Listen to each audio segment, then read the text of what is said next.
Hello friends, चलिए अब आज हम शुरू करते हैं अपना नया चैप्टर।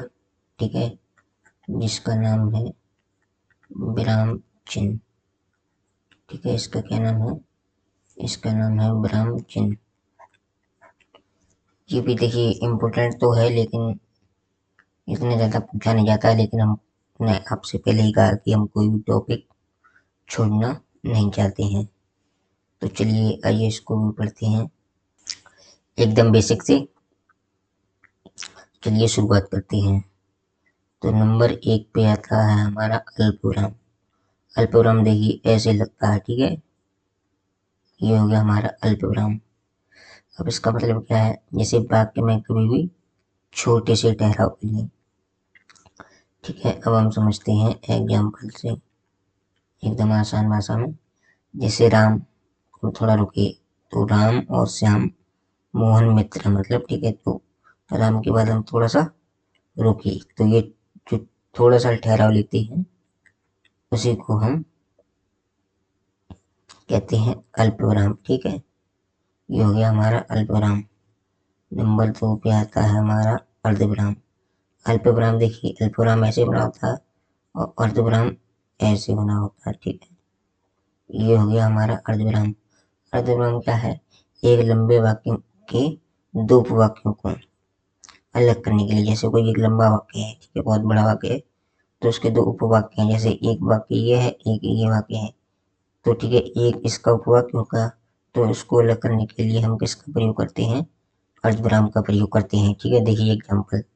वह गरीब है, थोड़ी देर रुकी, अर्धविराम, परंतु ईमानदार है। ठीक है, तो ये हो गया उपवाक्य, ये हो गया वाक्य, ये हो गया उपवाक्य। ठीक है, वह गरीब है परंतु ईमानदार है। यहाँ पे हमने देखिए अर्धविराम का प्रयोग किया है। अब आते हैं पूर्णविराम। पूर्णविराम तो आप सब जानते होंगे, जो हिंदी में मोस्टली यूज होता है ऐसे करके, तो इसे क्या बोलते हैं? पूर्णविराम। पूर्णविराम कब लगता है? जब वाक्य हम समाप्त करते हैं। देखिए इसी वाक्य में देख लीजिए आप, जब वाक्य समाप्त करें, देखिए इसी वाक्य में देख लीजिए आप, जब हम वाक्य को समाप्त करते हैं, ये देखिए, तो इसे बोलते हैं हम पूर्णविराम। सूरज पूरब से निकलता है, जो ये वाक्य पूर्ण हो गया, तो हमने ये यहाँ पे लगा दिया पूर्णविराम। अब आते हैं प्रश्न चिन्ह।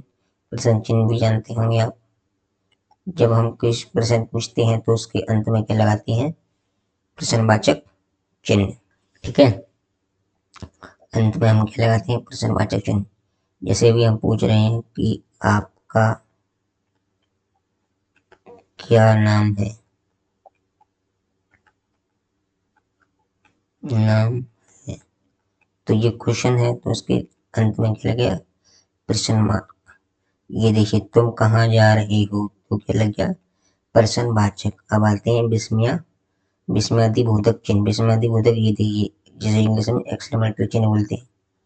जब कभी आश्चर्य की बात हो, हर्ष की बात हो, दुख की बात हो आदि को अगर हम भाव प्रकट करेंगे तो हम ये वाला चिन्ह लगाएंगे, विस्मयादिबोधक चिन्ह। जैसे कि वाह कितना सुंदर दृश्य है। ठीक है, वाह कितना सुंदर दृश्य, तो ये सरप्राइज है।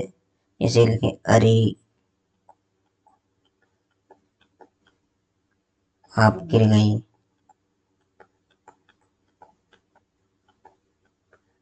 गिर गई, तो ये देखिए आश्चर्यचकित हो गया, तो ये अरे। ठीक, ये हो गया विस्मयादिबोधक चिन्ह।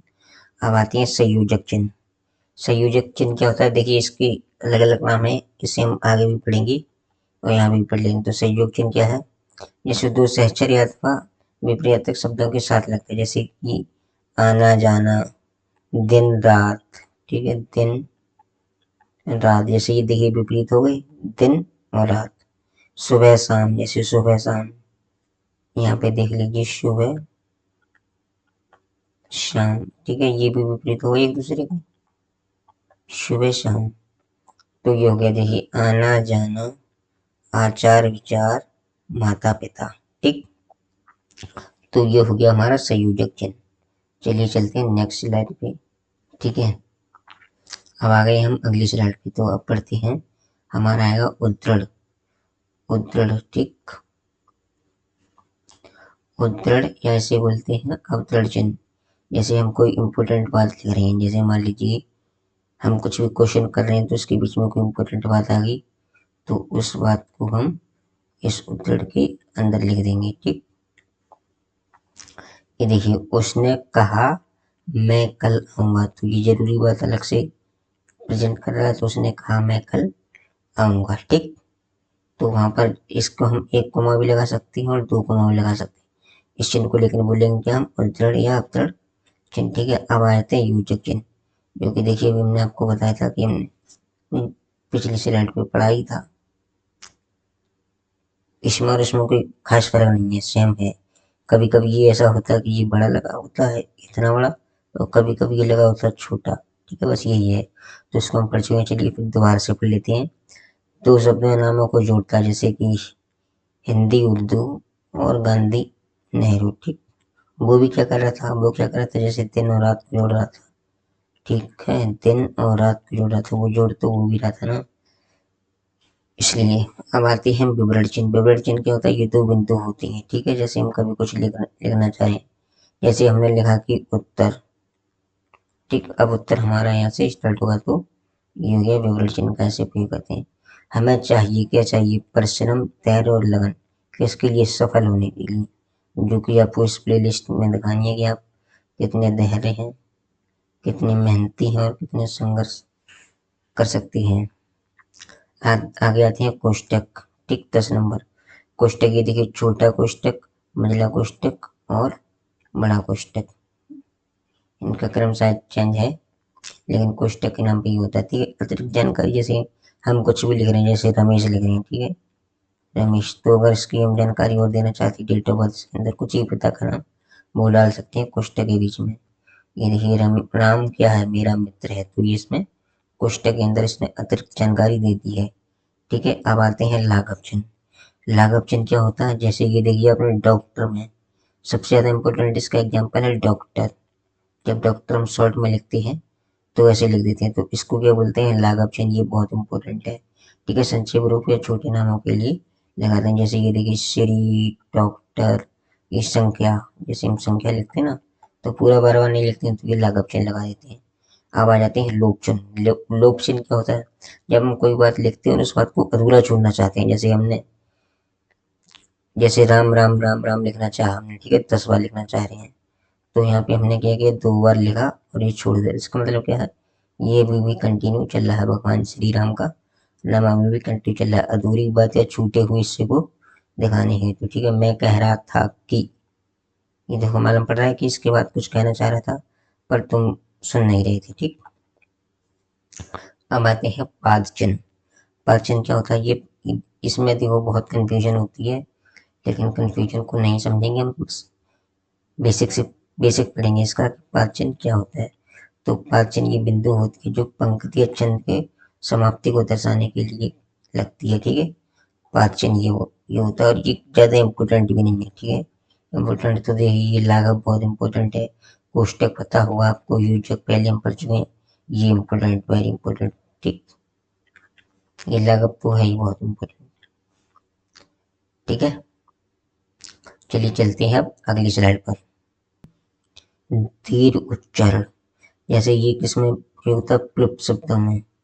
ठीक है, ये किसमें प्रयुक्त होता है, ये होता है हमारा प्लुप्त शब्दों में। जैसे प्लुप्त प्लुप्त शब्द होते हैं ना, उन शब्दों में इसका प्रयोग होता है, जैसे राम, हम बहुत देर तक कहना चाह रहे हैं राम, तो इसका हम प्रयोग करते हैं प्लुप्त शब्दों में। ठीक है, दीर्घ का उच्चारण पूछ लिया अगर आपको, चिन्ह कैसा होता है, तो ये होता है, ठीक है, एस जैसा, हल्का सा एस जैसा, दीर्घ।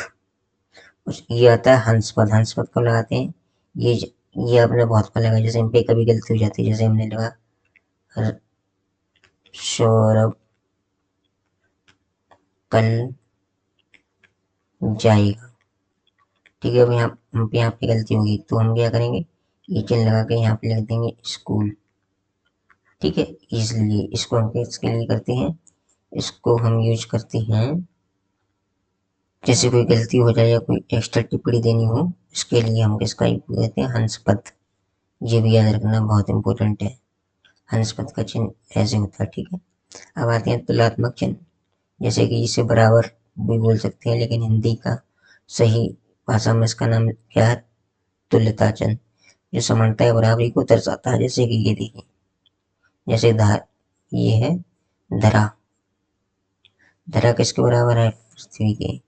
समता, अब ये हो गया समाप्ति चिन्ह। ये देखिए, ये आया था शायद, ये यूपी ट्रिपल एस सी के जूनियर असिस्टेंट में ये आया था शायद, देख लेना।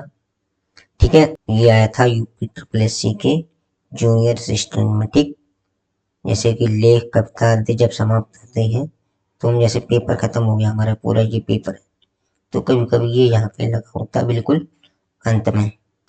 ये आता है टीका सूचक। टीका सूचक ये देखिए, प्लस, ये प्लस, ये स्टार, इसको फुटनोट को या टिप्पणी को हम दर्शाने के लिए यूज करते हैं।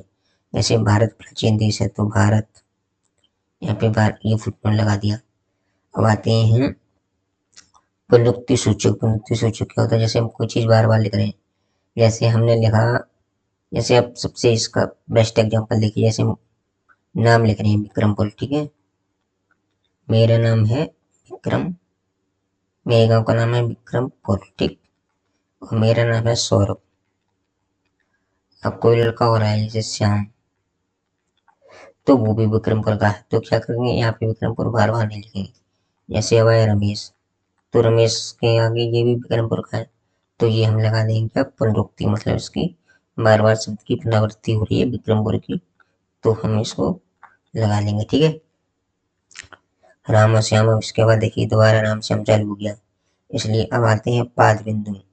गणित में मूल्यांकन को दर्शाता है, इसी को हम बोलते हैं पाद बिंदु। ठीक है, देखिए ये पाद बिंदु और इसमें थोड़ा कंफ्यूजन है, तो ये इंपोर्टेंट बनेंगे, इनको हमें बस देख लेना है और कुछ नहीं करना है। ठीक, चलिए दोस्तों, खत्म करते हैं क्लास को यहीं पे। नेक्स्ट क्लास देखेंगे हम कल। ठीक है, चलिए जुड़ी रहिए हमारी इस प्लेलिस्ट से। हमने आपको पहले ही बताया कि इस प्लेलिस्ट को आप, ऐसी प्लेलिस्ट को पूरी यूट्यूब पे कहीं भी ढूंढेंगे तो वो नहीं मिलेगी। चलिए, थैंक यू सो मच, धन्यवाद।